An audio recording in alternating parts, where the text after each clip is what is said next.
सुप्रिया सुळेंनी आत्ताच लोकसभामध्ये एक विषय मांडला, राईट टू डिस्कनेक्ट.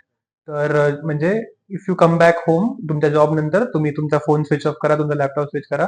तुम्हाला तुमची गरज नाही की तुम्ही कंपनी म्हणजे काय मेल आला का रिस्पॉन्ड करा, वॉट एव्हर. सो तुम्हाला वाटतं हे पॉसिबल आहे इंडियामध्ये?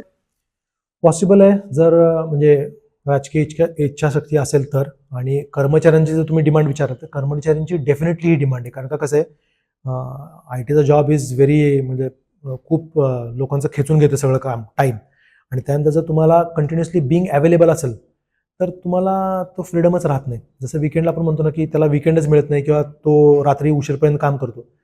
जे काम असेल ते तुम्ही टाईम फ्रेममध्ये बसवा. फक्त त्याला फ्रीडम पाहिजे की बाबा he should disconnect from the things. आणि हे तुम्ही यूएसमध्ये करू शकता. म्हणजे आमच्याकडे पण आम्ही पण यूएसमध्ये सपोर्ट सेल केला आहे, हे केलं आहे. पण तिथं ते नॉर्म्स आहेत.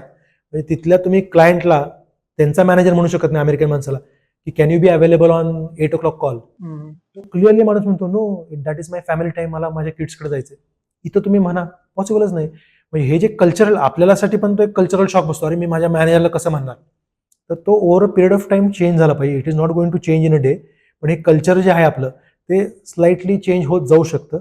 आणि त्यासाठी सगळ्यांचा सपोर्ट होता. हे बिल जे सुप्रियाताईंनी आणले हे एकदम चांगले बिल आहे. आम्ही पण त्यावरती भरपूर सिग्नेचर्स आणि सपोर्ट केलेला आहे. पण असे बिल्स चर्चेला आले पाहिजेत आणि तरच ते एक एक स्टेप आपण पुढे जाऊ.